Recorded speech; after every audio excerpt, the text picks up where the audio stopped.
Good morning, Professor Talbot. Thank you so much for agreeing to do this video recording for our students. Welcome. No problem. Thank you. So I'll jump right into it. One of the themes that we're interrogating this week in our course is to look closely at the role of the civil service. And one of the arguments that the students are being exposed to is that civil servants have to increasingly operate in a VUCA world, sort of an environment that's characterized by increasing volatility, uncertainty, ambiguity, and complexity. So I was wondering if you could speak a little bit to these themes, focusing on the role of the civil service. Has that changed over time in responding to this VUCA world? Well, first of all, I think we need to be careful, particularly with discussing in an international context. I know a lot of your students are not from Australia. Is discussing what we mean when we say civil service. I've come across some very big mistakes where, for example, people don't recognise that in Greece, the people who collect the refuse are civil servants, people who teach in schools are civil servants, whereas in this country they're not. In the United Kingdom, they're not civil servants. So we have to be careful about what we mean by civil service because it means very different things in different countries.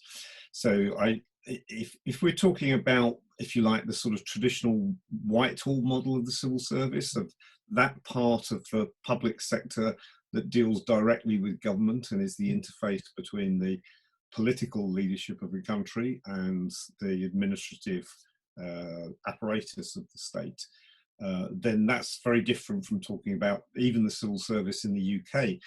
The civil service in the UK, for example, is only about 1 in 10 of people who work in the public sector. And that's about, in civil service is about 400,000. And only about 17,000 of them work in what we call the policy profession.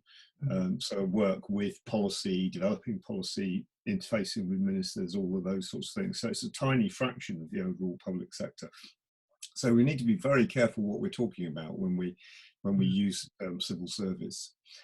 The second thing is, I think we need to always take a step back and look at this in historical perspective in terms of what's changed and what is likely to change in the future in different parts of the globe. If you take the G7 countries as an example, which is the leading industrial democracies, then what happened with them over the past 100 years is quite clear, which is the state expanded enormously. 100 years ago, in all of those countries, government was, if you took it in expenditure terms, about 10% of GDP. The average across those countries now is more like 40% of GDP. So it's a quadrupling of the size of government in terms of the amount of money it spends, and also the numbers of people it employs. The average, let me just check the actual number. If you go back to 2006, before the financial crisis, the average employment across the OECD was about 15% of the workforce worked for government in one form or another, public agencies, local government, federal government, and so on. So that's a massive change. One of the big questions for people is whether or not that change is also going to happen in developing and emerging economies. I mean, some of them obviously already have quite large public sectors and civil services, People's Republic of China being an obvious example. But some don't, and it's not clear at all yet, although it seems to be the case, that most emerging economies are moving in broadly the same direction about the size and shape of the state. And that affects a lot what it is that civil servants have to do. So if you take Britain now, the role of the civil service compared to 100 years ago is vastly different. 100 years ago, there was no health service, there was no real government-sponsored education service, there was no social protection. Those are now 3 massive areas of government activity. They're the 3, in expenditure terms, they're the 3 largest areas of activities across not just the G7, all the OECD countries, and that's been a huge expansion. So it means a large part of what they have to do focuses on what we broadly call welfare and social provision. And within that, too, there are some very big differences as well. So if you take education and health, in most cases, they're what Henry Mintzberg, the organizational theorist, calls professional bureaucracies, in the sense that they're run by large professional groups of doctors, teachers, nurses, paramedics, all of those sorts of people who drive the way the organizations operate. And managing them and directing them is a very different proposition from directing something that's a machine bureaucracy, like a tax collection agency or a benefits distribution agency. So within the civil service, what it does in terms of certainly in terms of managing the state apparatus, there are some very different roles involved in that. The traditional civil service role of interfacing directly with ministers is also quite complex and has been changing over time. I use four different roles that senior civil servants, certainly in Westminster systems, have to play. The first is that they act as counsellors to elected politicians in democracies, so even in not so democratic countries. They're the people who advise the leaders on what can be done and how what they want to achieve can be achieved through the state. So they give advice, they act as counsellors. In democracies, there's a second role, though, which conflicts with the first sometimes, which is what the American academic Larry Terry called the Conservator role, which is that senior civil servants have to stick by the law. And sometimes that means saying no to ministers.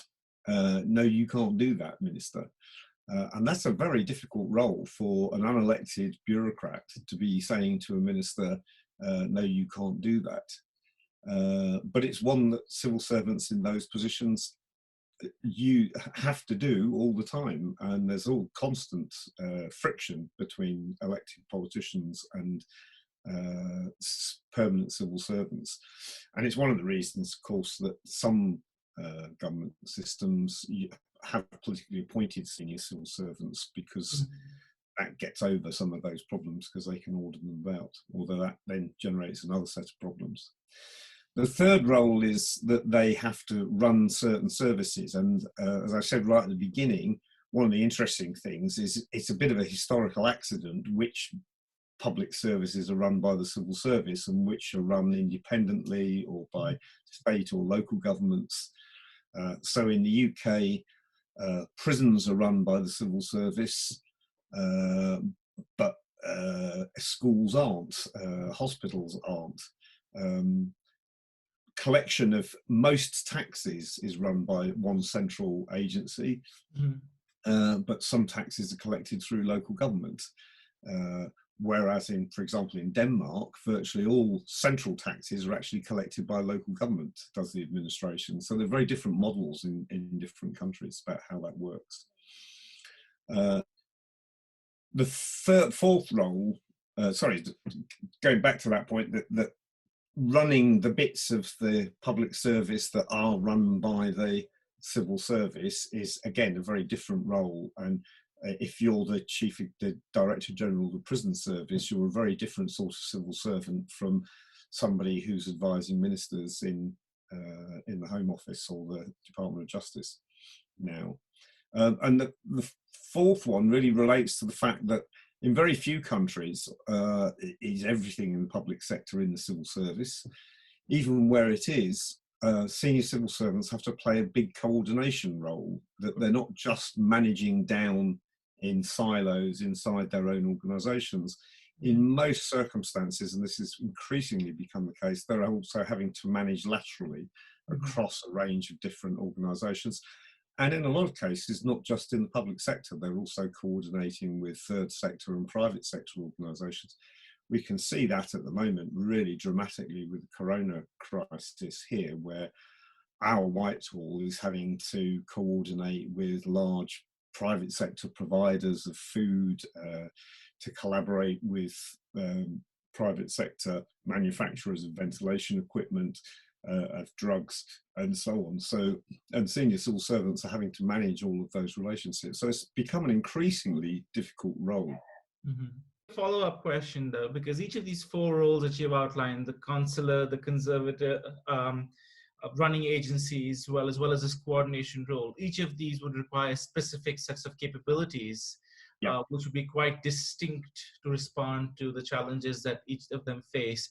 Do you see an inherent tension in that? Yeah, well, I think there's two things. One is there have been several attempts in different governments to try and separate out some of those roles. So we had a big initiative in the UK, for example, which started in the late 1980s, called the Next Steps program, which was to turn lots of what the civil service did into executive agencies with a chief executive, sort of modelled on a private sector company almost, with with clear aims and objectives set by the government as the sort of proxy shareholder for these organisations, and performance targets set for them, and having a chief executive who just went ahead with the implementation, and policy being decided in the parent departments in Whitehall.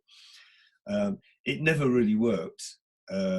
In some respects it did. It improved the management of some of the agencies, but that trying to separate out those two roles was extremely difficult, because if the parent department didn't have the knowledge of the operational side of how these organisations worked, something like the prison service, for example, then it was very difficult for them to set policy in the absence of knowledge about how they worked. And you end up with all sorts of tensions between the chief executives of the agencies and senior civil servants in the parent departments. In some countries, they've done that successfully. Sweden, for example, has long used that model, separating out those two roles. The federal government in the United States does that to a large extent, in the way in which federal agencies are run by a separate chief executive. But it takes, separating out the roles produces its own set of tensions. Certainly within the UK civil service, I think those roles are always in tension. There's always conflicts between them, and I don't think there's enough conscious discussion of those issues, of the tensions and the conflicts and the contradictions that are bound to come up because of those different roles, particularly the conflict between the conservator role of saying it's my job as a senior civil servant to obey the law and make sure that the institutions are protected, versus ministers who may be in a hurry to make changes and want to cut corners and not necessarily do things by the rules. And that can be a very difficult role to play. There's another sort of follow-up related question, was basically this debate which you alluded to in your most recent blog post. You talked about the different forms of advice that is made available to government from the civil service, from ministerial advisors, from international agencies, for instance, as well as specialist advisors. I was wondering if you could speak a little bit to this theme of how does the government reconcile these different forms of advice, as specifically with reference to the current pandemic, as we see different governments are responding to it, and the advice the continuous debate in Australia is, well, the best medical advice that the government has is not to shut down schools, for instance. Right. Is that a political decision and not necessarily one that is based on scientific evidence? Yeah, well, I think first of all, people have to be more realistic and less naive about the way these processes work. I've given advice to governments and to large public sector organisations in the UK and various other places, including Australia. And when you're giving advice to governments, in private, you can speak truth unto power. Sometimes people don't even do that in private, to be honest. Some people know that ministers don't want to hear certain things, so they don't say it. But you're always in the process of negotiation to try and get the best outcome that you see as a professional, whether you're a civil servant or a scientific advisor or a medic or whatever.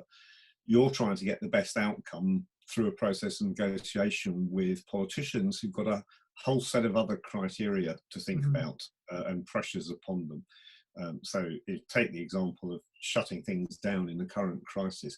No politician wants to be the person that goes on TV and says, we're closing all the schools, your children are going to be at home for the next few weeks, you're going to have to homeschool them. That probably means you can't go to work. It's not going to make you very popular. So you don't want to have to do that unless the scientific evidence is absolutely overwhelming. So all of these things are a process of negotiation. And when it becomes public, scientific advisors, certainly government-appointed ones, are themselves civil servants. And they have to do what the government's decided to do and say what the government's decided to say. So when we see in this country, the chief medical officer or the chief scientific advisor getting up and talking on the television about what the advice is, you have to understand that that's the advice that's been negotiated and agreed. It's not necessarily their personal opinion about what the best thing to do is. That's the first thing. The second is, those people are usually, a relatively small number of people where the expertise, the pool of expertise on scientific issues or medical issues like this is much, much larger. And there are going to be controversies within those communities. So in the UK, for example, particularly when you've got something completely new like this coronavirus, we don't know all of its properties. We don't know what sort of epidemiological pattern it's going to follow yet. And the consequence is that there are different opinions amongst even the expert epidemiologists, never mind other people who look at these issues. So you're going to get conflicting advice going to ministers. There's a very good book which I would highly recommend called this one. It's called The Blunders of Our Governments by two of our most experienced observers of government, Anthony King and Ivor Crew. And they took 12 case studies over the last 30, 40 years in the UK where the governments have made massive mistakes. And I think the thing that came out of that most clearly was that the commonest factor across all 12 cases was a lack of openness and deliberation about what decisions were going to be taken, a degree of groupthink amongst the people involved. So even though they may come from different professional backgrounds and have different scientific and expert knowledge, they developed a group way of thinking about things which excluded other views and tended to denigrate other views as well. Anybody who raised objections was just trying to stop them doing what they wanted to do and trying to put obstacles in the way rather than raising genuine problems about why this might not work or why it wouldn't work in the way in which they wanted it to work. So there was a real problem about that sort of lack of deliberation, groupthink, small numbers of people not being open to challenge. And then once they've made the decision, being very determined to follow it through against all challenges. So even when people pointed out, this was going to be problematic, they didn't take any notice. I'll give you one small personal example of this. In 2011, the government, the then coalition government in the UK, published a document about implementing universal credit, which is a way of combining together about half a dozen or so major benefits which made sense in lots of ways and certainly seemed to be desirable. But I read the white paper they published outlining how they were going to do this, and I just said it's not going to work, certainly not in the timescale that they're talking about. And they were talking about having the entire thing up and running in 3 years. That was in 2011. It's still not fully up and running now in 2020, 9 years later. And they've had immense problems with it, most of which anybody who was familiar with implementing those sorts of large-scale system changes, which involved large IT changes as well, knew couldn't be done in the sort of timescales that they were talking about. But all of our criticisms from people outside of government were just ignored, that, you're just trying to stop this happening, even though personally I was saying, I think this sounds like a good idea. On principle, I'm not an expert on welfare benefits, but it certainly sounds to me like a sensible idea, but you can't do it in the way in which you're proposing to do it. Administratively, it's just not possible. And it was largely ignored. So it's that sort of closed mindset resistance to criticism, lack of openness can be a really major problem. The other thing I think that's changing massively is that if you like, the ecology of knowledge is changing. It used to be the case that governments had a considerable monopoly over knowledge about what was happening in society. They were the people that ran the censuses. They're the people who collect the official statistics. They knew broadly what was happening in ways which no individual organisation, private sector organisation, could possibly do. I think the era of big data is beginning to change that. So there's lots of interesting examples now of where you can use data which is generated by private sector organisations to inform policy. To give you an example from a few years ago, there's some interesting work in the United States where they used data from pharmacies and supermarkets about sales of things like anti-inflammatories and so on, cold and flu remedies, to pinpoint outbreaks of cold and flu before any sort of medical evidence became available that it was happening, because they could see by an uptick of sales in a particular city or state that there was an outbreak taking place and people were going out and buying medicines to treat themselves, to self-medicate. But that information wasn't available to government in most cases because it was private commercial information available to the companies. The companies didn't want to share it because if they knew there was an outbreak taking place, they could gain competitive advantage by getting in extra stocks and be able to sell it when their competitors didn't know that there was an outbreak taking place, and so on. So you have a real problem then about the fact that there is this big data available. It's not all controlled by government, and how does government coordinate and access and use that sort of information effectively? And the coronavirus thing is showing us just how devastating it can be when they don't have that information, when they don't know about availability of food stocks or medicines, and where the problems are.